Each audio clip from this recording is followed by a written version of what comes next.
Whoa,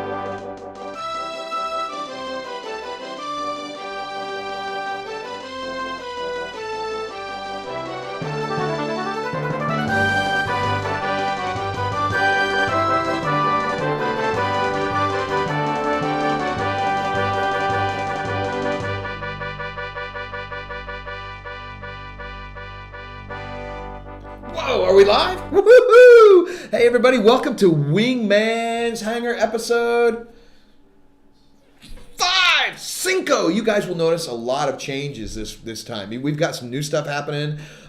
We've upgraded production values quite a bit on this show. It's going to be quite a bit of stuff to take a look at. So a lot of things to think about this week. What we've got coming up today, we've got the week in review. You'll see if you like the new look. We've got forum feedback. And we've got an excerpt from Dave Haddock's latest fiction being released today in Jump Point for subscribers only. Read to us by a very special guest, a new segment we're introducing today. We also have the Wide World News, which is a segment of news that's going on in today's world that actually is related to what we're trying to do in Star Citizen. I think you guys are going to like it. It's pretty interesting, and it kind of fits right in with what we're trying to do in the game. And we have the coup de grace, the interview with our Chief Visual Officer, Chris Olivia, coming up at the end of the show. So stay tuned. It's only going to get better. So we have our week in review. What went on here? It's in Cloud Imperium. What happened? What cool stuff went on? Well, you know, here in the Bahamas, we had a few margaritas and we chased a few bikini-clad women around, and that's not true. Okay, so the truth is, we got Jira and Confluence up and running today, this week.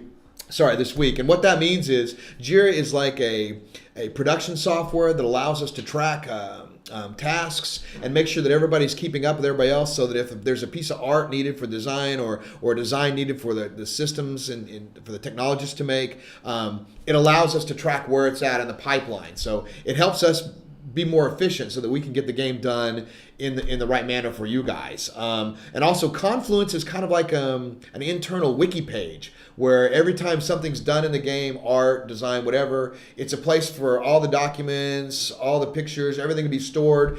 And it allows another place for all of us to look at what's going on and be updated on what's happening. I mean, when we have, you know, like an LA office and a Montreal office and an Austin office, it's very, very important that we keep everybody abreast of what's happening.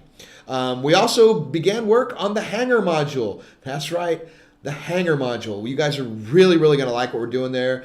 We'll give more details coming up in that later, but not today, but in the future. Be prepared. It's going to be really, really cool. We hired our lead designer, Robert Irving. He starts February 1st. He's from Origin. Worked on the Wing Commanders before, worked with me at Fever Pitch Studios. Rob is a really, really talented lead designer and project manager. We're very lucky to have him, and I think you guys will like him when you meet him. He used to have like hair down to, wherever, but he's just lucky to have hair at this point, I think.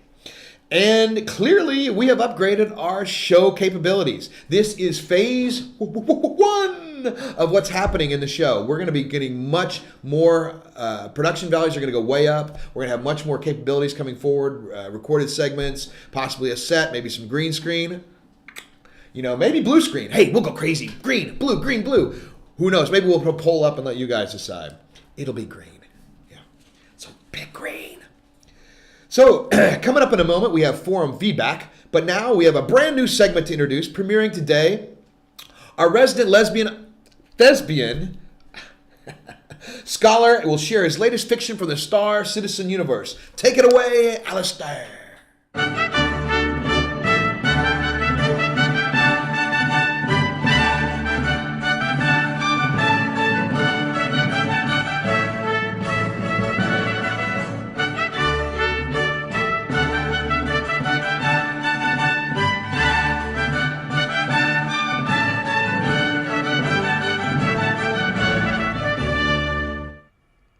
Good evening, or depending on your worldview, good afternoon, good morning. Today we present a grave climax, as written by master storyteller David Haddock. Missile lock. The monitor flashed as the scanners isolated the new missile. Armitage glanced back to see it with his own eyes. 30 years in the UEE Navy kept his nerves cool and his head level. He maintained course and speed, biding his time for it to get closer.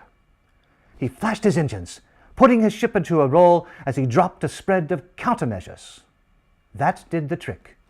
The missile's momentary confusion turned it straight into an asteroid. Armitage gave the ship on his 6 a jink while he reassessed the situation. The client was still on course, untouched thus far by the squad of 6 assassin ships who had ambushed them. At this rate, the client, an executive from Maxox, would hit the jump point in 20 minutes and bounce out of the ship's rival territory and into safety. 20 minutes was still a long time. "How's everyone doing?" Armitage said into his comm. "Doing great, sir," Shin replied. Shin twisted his own ship through space, weaving between the rapid shots of a pair of assassins. He cut his engines to spin and sprayed some fire of his own. One assassin managed to dodge. The shots peppered the other. Its shields flared up, diffusing the blasts. They flickered afterwards, indicating that they were either depleted or dangerously low. The vulnerable assassin peeled off to get some distance and recharge. It turned right into a 35mm round and disappeared into a flash of flame. Loft swooped through the debris. His shields deflected the bits of ship. "Pretty low, man. You snaked my mark," Shin said, glancing back at his wingman who had attracted 2 pursuers of his own. "Shields recharged. It's about to kill," Lot said. He checked the monitor's tactical assessment of the assassins on his tail when he noticed something. The last assassin was making a run for the client. "Charge up, Clark. You've got company." "I got him," Clark's sonorous voice said over the comms. His modified Connie was perched, powered down by a cluster of asteroids, tracking the assassin with the turreted mass driver cannon on his roof. He set the detonation distance and fired. Heavy rounds sailed across the void. The assassin never knew what hit him, as balls of shrapnel suddenly exploded around him. In a matter of seconds, the ship was eviscerated. The engine, still lit, sailed wildly off into space. There were only 4 left. One still chasing Armitage, another on Shin, 2 on Loft. The assassins decided they clearly needed a new plan. They broke off and reformed. The story continues in issue number 2 of Jump Point.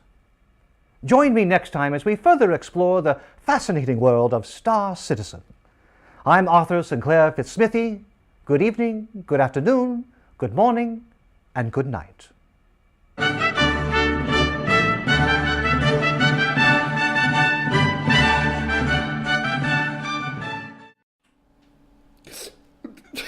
So powerful.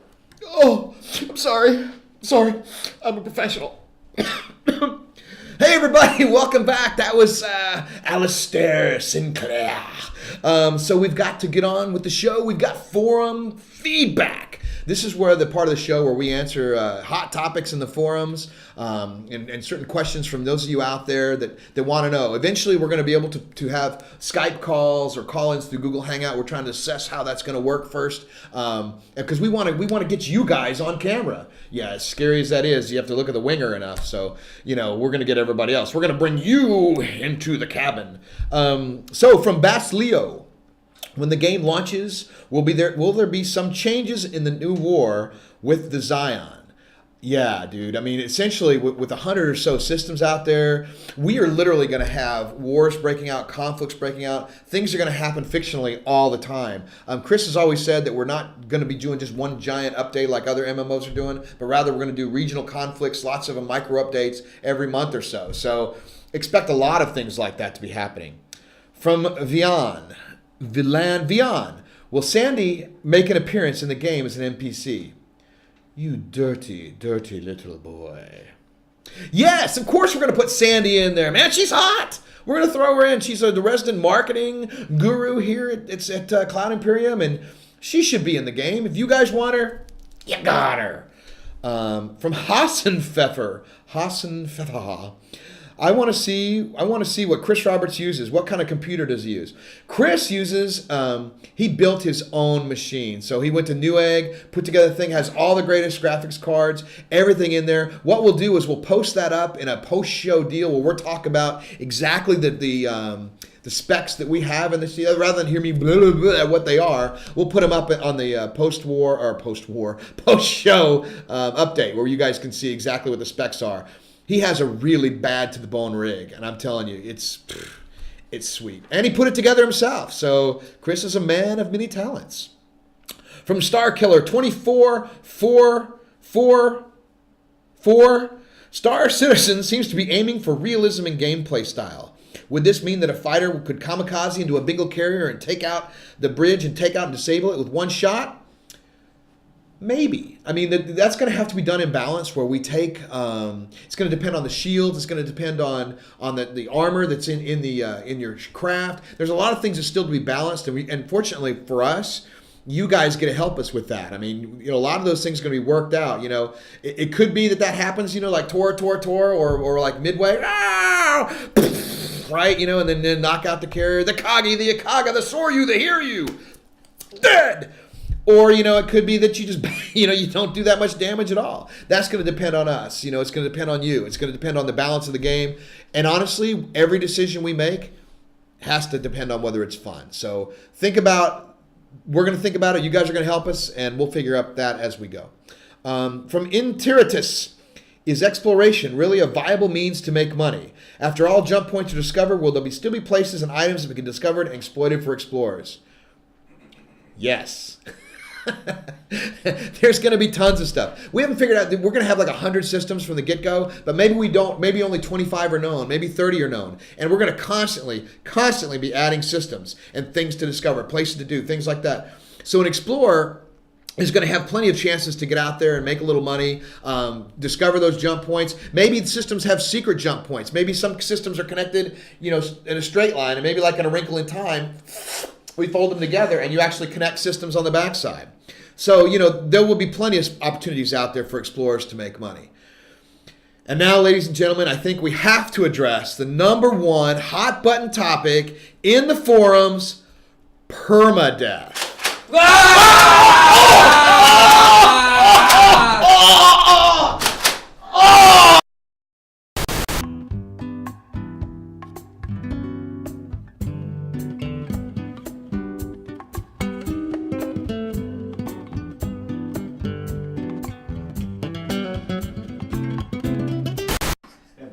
Well, hey everybody, Wingman's dead. I'm Wingman's next of kin. I've inherited all his junk, including this nifty little hat made by Pleasure. No, listen, guys, regarding PermaDeath, here's the situation. Sometimes when you're making a game, we create these ideas, we put them out there, and then we have to run them through the process and see how it all works. So with this death mechanic, you guys just caught a small snippet of what Chris is wanting to do, but you haven't caught near the full breadth of what we're going to do is in regards to this. So more will come out on that. We'll get more updated as we go. I think most of the topics or most people that have been thinking these things are going to work that way are not accurate, because it's going to be fun. I promise you, it's going to be fun.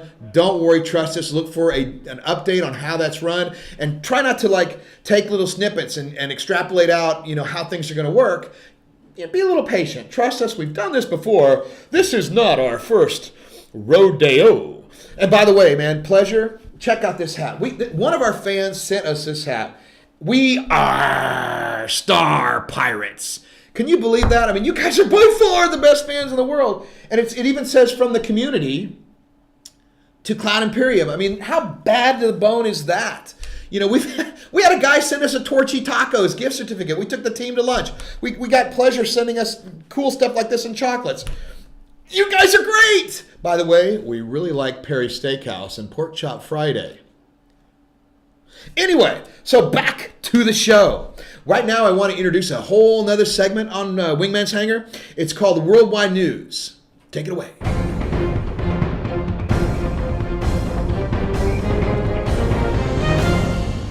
Right on. This Tuesday, Deep Space Industries unveiled their grand plan to mine asteroids from space. Remind you guys that this is stuff that's actually going on in the real world today. So, besides rare metals like platinum and palladium, essential elements in our high-tech world, asteroids contain one substance that is of extremely high value: water. Water can be used for drinking, and it can be broken into its constituents. Oxygen is valuable for life support in space-based habitats, while liquid oxygen and hydrogen are both used to produce rocket fuel. Rather than having to lug all that fuel for mission out of Earth's deep gravity well, an expansive proposition, having a gas station in space would help enable missions to Mars and beyond. Such a refueling depot might allow people to permanently live and work in space. Doesn't that sound cool? Doesn't that sound a little bit like what we're trying to do? So we found that. We thought we'd share that with you. It's dang cool. All right, so today I want to introduce Chris Olivier, our Chief Visual Officer. Chris Olivier, we're gonna roll the Chris Olivier segment any second now.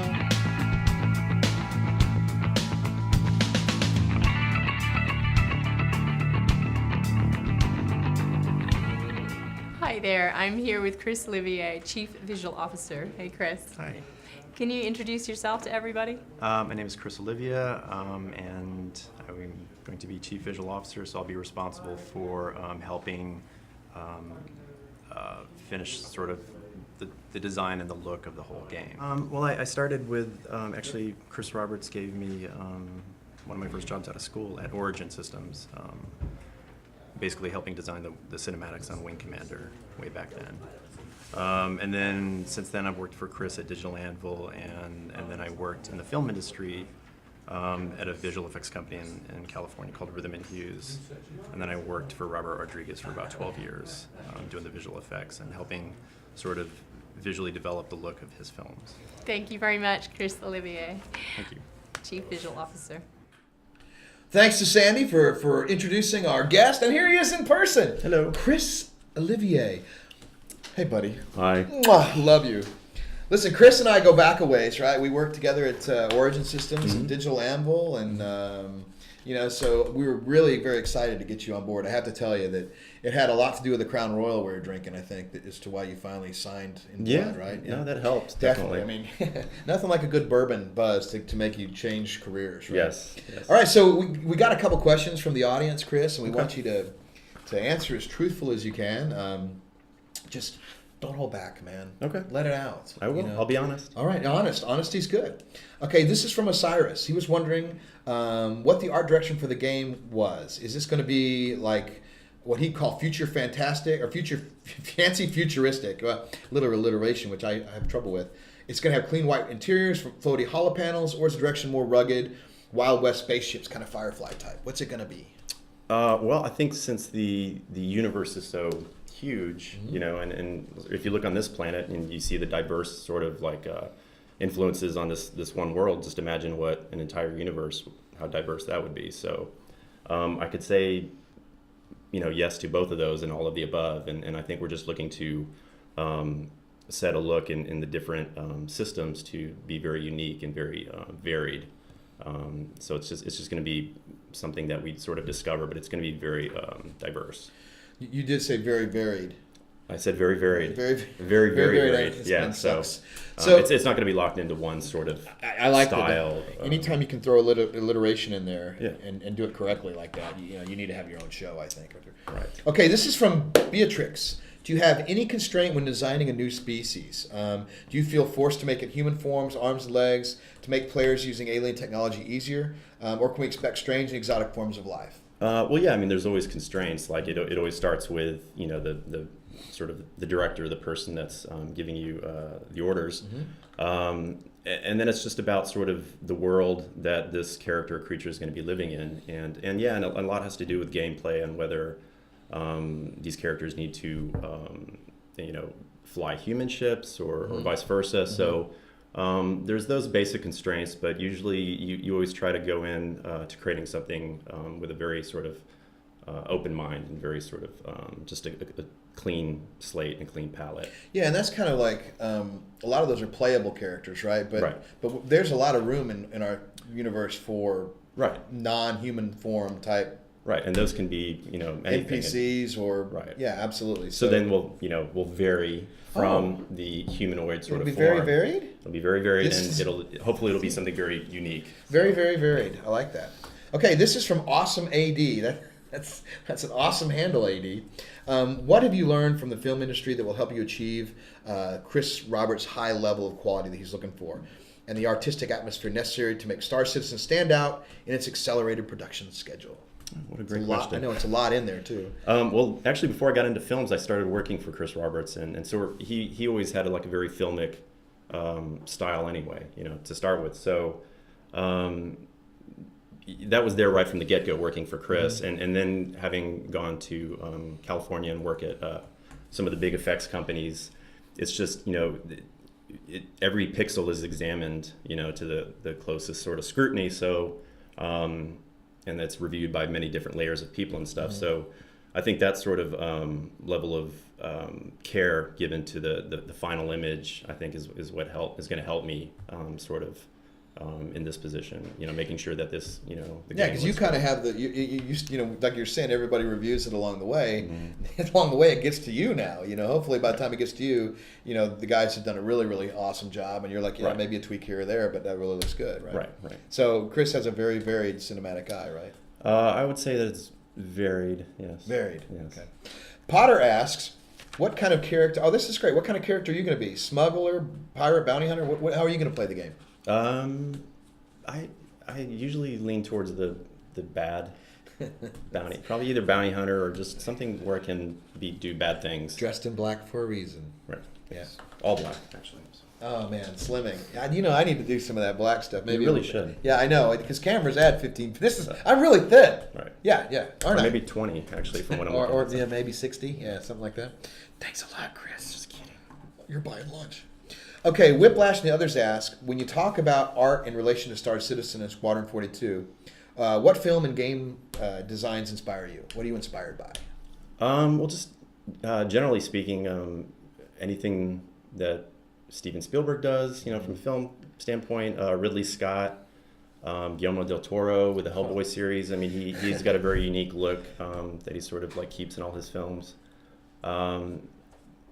Game design wise, Well, I don't know. What about Cameron? You like Cameron stuff too, Prometheus style, or? Well, Prometheus, but that's Ridley Scott. So yeah, right. Oh, is it? Yeah. This is why I make games. Yeah, no, Prometheus was a beautiful movie and very Right. like you felt it was like it was a real place, and that's Right. hopefully what we're going to do here too. So Yeah, I mean, it's not going to be flashy for flashy's sake or overly this or that. It's going to hopefully it'll feel like it's you're immersed in the real place. All right, we got one more question. Well, we got one more question. It's kind of an interesting question. It's from Faller On. Hi, Faller On. How are you? See you on Chat Roll a lot. You guys should, by the way, join Chat Roll. It's a blast. We interact there all the time, and devs come on, and they have some time every week scheduled to talk with you guys and have a more personal connection. He asks, if you were stranded on a desert island and could have any 3 things you want, what would they be? Would they be very varied? And what would they be? No, I think they would be all the same item. I'll just duplicate it 3 times. Okay. It would be this thing. I think I need that. Yeah, there's no doubt about that. Probably this. Yeah, this thing here is, it's beautiful. And I would like Eric to be with me. So. Yeah, isn't that great? Isn't that Just cool? so I might uplifting actually and fun. slim up if we're on a desert island together. You All probably that would. chasing around the island would be. Anyway, I don't know where this is going. Anyway, so listen, guys, I want to thank Chris Olivier for joining us today. Sure. I want to thank Alistair Sinclair Fitzsmithy for his rendition of Dave Haddock's latest fiction. And look for that fiction, the full breadth of it, in today's Jump Point, which will be released to subscribers. Again, a special thanks to subscribers, which allow us to do things like this kind of show. And thank all of you out there for your continued support. Without you, we would be doing none of this. So, coming up next week, we have lead ship artist Chris Smith. Now, Chris is kind of interesting. He speaks German or Deutsch, so he's going to answer some questions in his native tongue, and I'm not going to know what the heck he's saying. So that's actually pretty scary for the Wingman. He's a very talented guy. He's extremely talented. Very talented. Would you say that? Would you say? All right then. Yeah. Would you say though? Okay, so you've been here a week. We A put couple toge- weeks. Couple weeks. Yeah, It's 2 weeks now. Okay, so we put together one hell of a team here. No, it's a great sort of dream team. I mean, it really is. Yeah. There's people that have done. We've got some very, very senior people that have done a lot of things, and that helps us with the schedule being so tight. Right. So I mean, yeah, Chris Smith will be here next week. And if you want your, by the way, a special thanks again to Pleasure for making the hat. And I didn't mention earlier, and I meant to, that the very music you heard at the beginning of the show was by Matthew Fossa. And Matthew is a principal oboist with the Pensacola Symphony Orchestra and Northwest Florida Symphony. He's a principal oboist. So Matthew, thank you. And if you guys want your stuff featured on Wingman's Hangar, send it in, man. Get on the chat room, put it in the forums. If it's, if we like it, we're going to put it on here. We're going to use it. It's all about you guys, really. And thanks to the Star citizens out there, we continue to be grateful for your passion and support. So from Wingman here, see you in the verse.